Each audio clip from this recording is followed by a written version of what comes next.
The Deadliest 5 Objects That Attract Bad Luck to Your Home, Joe Dispenza. Law of Attraction. Embark on a mind-bending journey with Joe Dispenza as he unravels the secrets of the Emerald Tablet.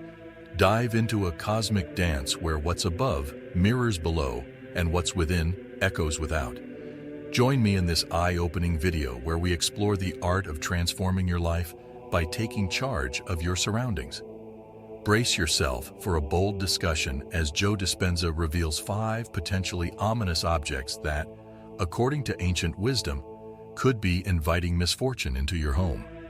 It's not just personal opinion, it's a journey into ancient philosophy and spiritual tech. Set aside personal beliefs as we defer to the wisdom of the ancients, particularly the venerable feng shui masters. Joe Dispenza emphasizes that what follows is not mere conjecture, but a time-tested philosophy that transcends centuries. Feng Shui, a spiritual technology harmonizing spaces, reveals the intricate connection between an organized interior and a harmonious exterior, acknowledging their reciprocal influence. These revered Feng Shui masters have consistently demonstrated that the presence of these 5 objects disrupts the harmony within your home, impacting every facet of your life, from economic affairs and relationships to health. Joe Dispenza shares documented cases where individuals facing seemingly incurable illnesses experience spontaneous healing upon rearranging their living spaces. This isn't anecdotal.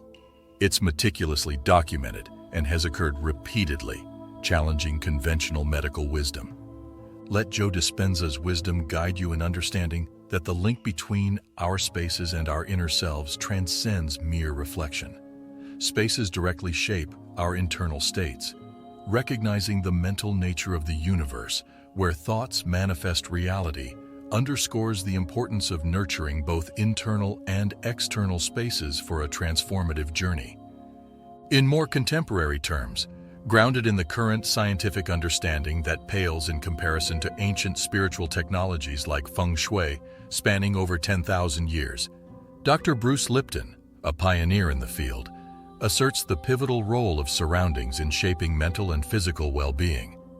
The profound insights embedded in ancient spiritual technologies, such as feng shui, surpass the relatively short history of modern sciences.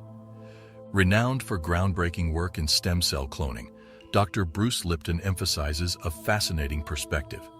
Every cell possesses an innate will to develop and grow. However, Lipton contends that the environment plays a more significant role than the cell's own will in fostering their development. Even on a global scale, the collective drive for development is influenced by the surrounding environment. According to feng shui, the first item to avoid in your home is a calendar.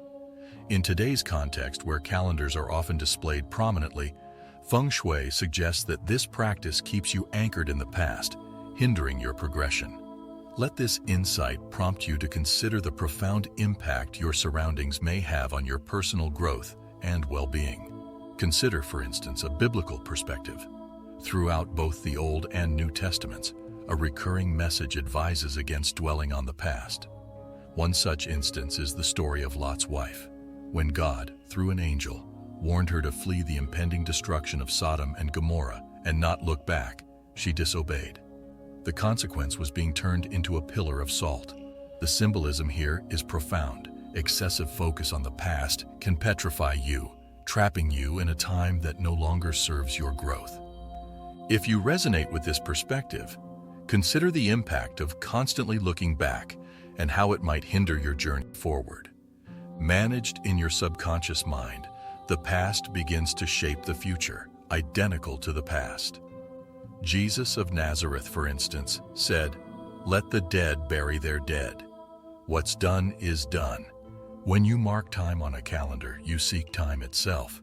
Consider another example. When someone celebrates a birthday, presenting a cake with the declaration that they've just turned 40 or 50, it holds significance in your subconscious.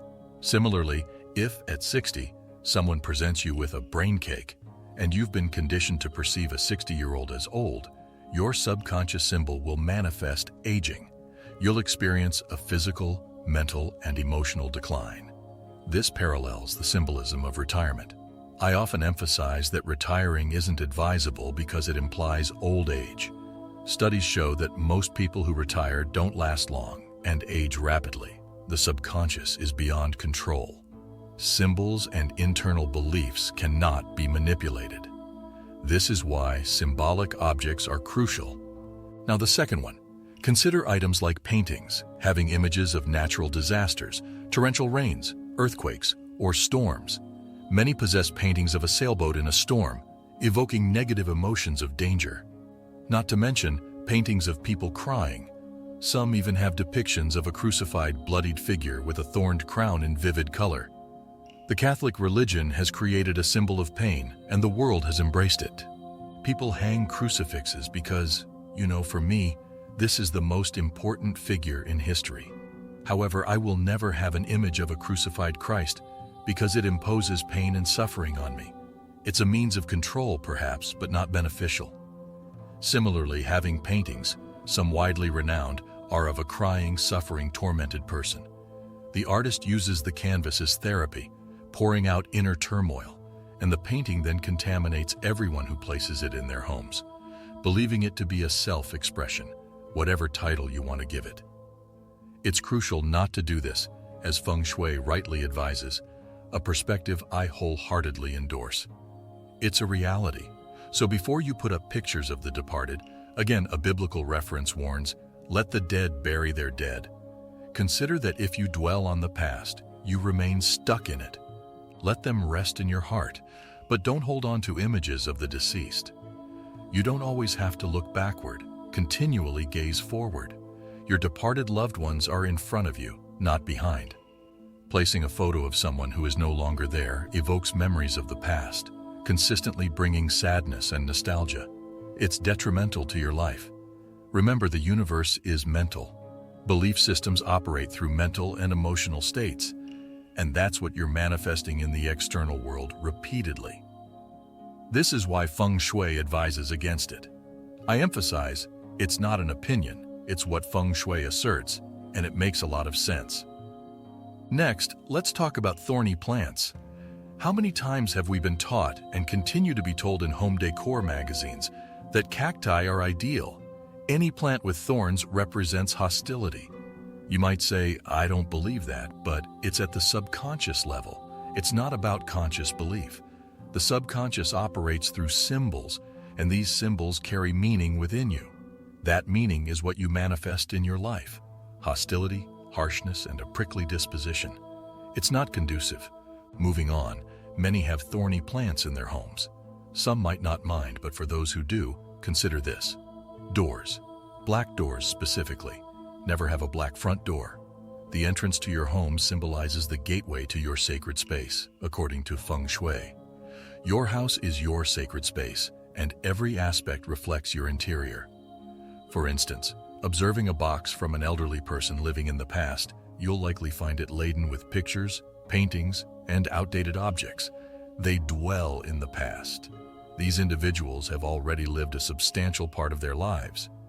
Symbolically, having a subconscious belief that life is finished and all that remains is living in memories is crucial. For those of us with our entire lives ahead, we create vision boards, not a museum-like collection of past artifacts waiting to die. This distinction is significant. Now, consider the color of doors. Black doors symbolize a sense of mourning. When someone is in mourning, they wear black. Applying this to your home's entrance, your sacred space, it shouldn't be black. It needs color. Your front door shouldn't be black. Your home isn't a cemetery. It's a vibrant place full of life, and it should be painted in the appropriate color. The next item to consider is non-functional or unsynchronized watches. It's highly significant. When you possess a watch that doesn't work, it's like halting time in the past. The symbolism is precisely the same. The same applies to objects you no longer use. Get rid of them. Give them a purpose to someone who will use them, sell them, or whatever you prefer. Just don't accumulate, because a stopped watch symbolizes stagnation in the past. Additionally, accumulated objects symbolize scarcity. It indicates a fear of not having enough in the future. This is similar to the lesson from the Israelites when they were liberated from Egypt and went into the desert. God provided manna daily, but with a condition: not to accumulate. If they hoarded, it was considered a lack of faith in divine providence. You need to have that faith too. When you accumulate objects just in case, you're investing energy into a stagnant past. Your home should be a place of harmony, prosperity, and where you build your empire. It shouldn't resemble a black cemetery filled with stagnant objects collecting dust. Making these changes in your life, especially in your sacred space, can have a profound impact. By transforming your home, you'll change your external surroundings and start witnessing changes in your life. And that concludes our journey into the fascinating world of the law of attraction. Thank you for watching. To receive a very powerful ancient technique to attract abundance, visit the link in the description of this video, and don't forget to subscribe.